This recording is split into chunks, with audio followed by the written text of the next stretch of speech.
што се разгледува со задоцнување и генералната статистика на овој извештај, можеме да кажеме дека 50% од областите кои што се анализираат за состојбите во државата се области во кои што нема напредок, значи 50% од областите немаат напредок. И замислете дека 67 пати е спомнат зборот корупција.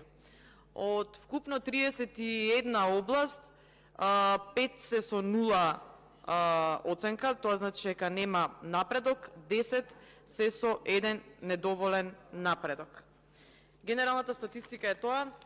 Моите колеги се осврна и јас не би сакала да се повторувам, но би сакала да напоменам неколку области.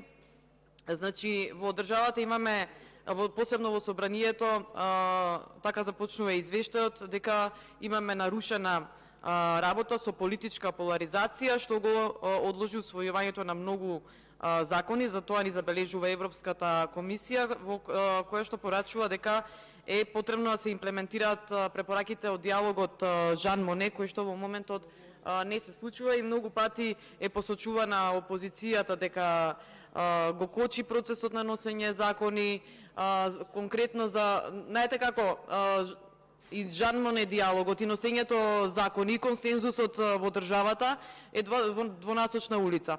За да те почитува другиот, треба да се почитува сам себе, но да го почитуваш и другиот. Кога нема консултација или отвореност, транспарентност од страна на владата, туку напротив дрскост, немање транспарентност и брутално заобиколување на опозицијата, тогаш не може да биде крива опозицијата. На крајот на криштата најголемата одговорност ја има владата и треба да има една поголема широчина во действувањето.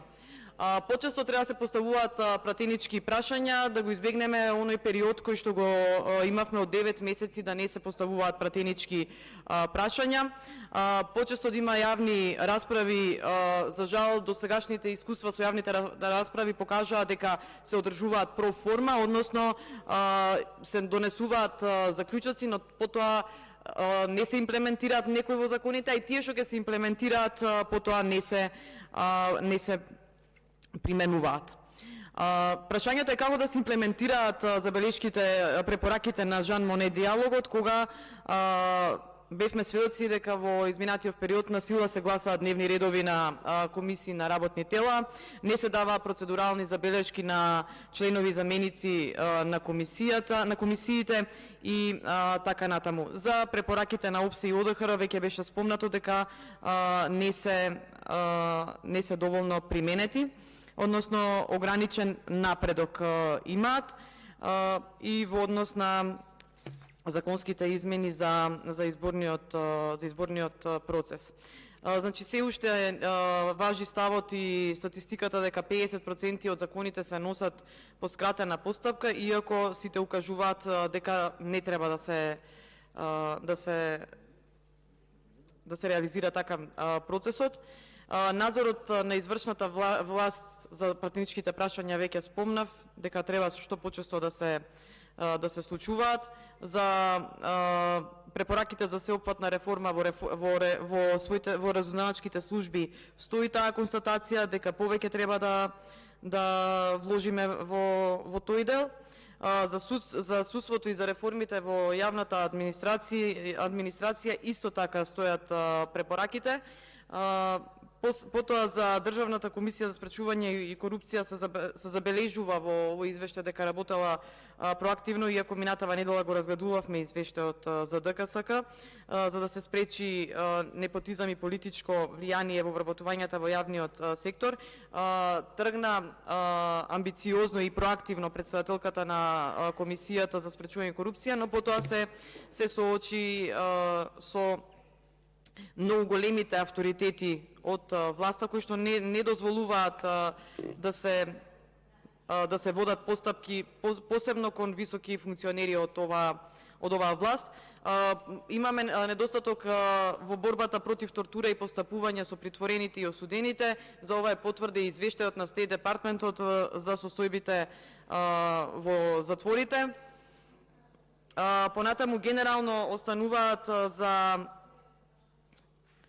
за имплементација на законодавството за говор на омраза, посебно за ограничената примена и некаде и во некои сегменти и воопшто немање примена на законите кои што за среќа ги донесовме со консензус, но за жал на законите за спречување на семејно насилство и дискриминација имаме ограничена примена. Остануваат фактите дека Македонија во корупцијата е сериозен проблем, дека има недостаток на транспарентност, дека имаме силна поларизација во општеството и владата е виновна што има 80% евроскептицизам во државата, неспроведени мерки до сега и препораки, затоа важат истите од претходните извештаи. Имаме повторно и цело време проблем со распределба на погрешни кадри на погрешни места. Во делот на мерките за короната се укажува дека се недоволно таргетирани мерките за закрепнување од кризата, кои што доведе до затварање на околу 10.000 фирми за 2 години, односно имаме повеќе затворени фирми од отворени и лошо таргетирани мерки. Се случија проблеми со граѓанските организации кои што во извештајот е нотирано дека имале добра соработка, но се судрија потоа со една одлука на владата кога токму Министерството за политички систем не распределија пари или средства во буџетот за 2022 токму за граѓанските организации. Констатирано дека Македонија е делумно слободна земја во однос на граѓанските и политичките слободи на права и според извештајот на Freedom House или Слобода во светот, во кој што индексот за Македонија е 68 од 100 поени. Можам да заклучам дека сите извештаи релевантни за состојбите во државата од институциите во земјата, доста со разгледување, некои и дури и по една година, загрижува фактот дека токму извештајот на народниот правобранител цело време бележи зголемување на 90% на представките во делот на слободи и човекови права и самата доверба во судството од 4% не дава надеж дека нешто ќе се промени и дека граѓаните ќе бидат во иднина заштитени. Благодарам.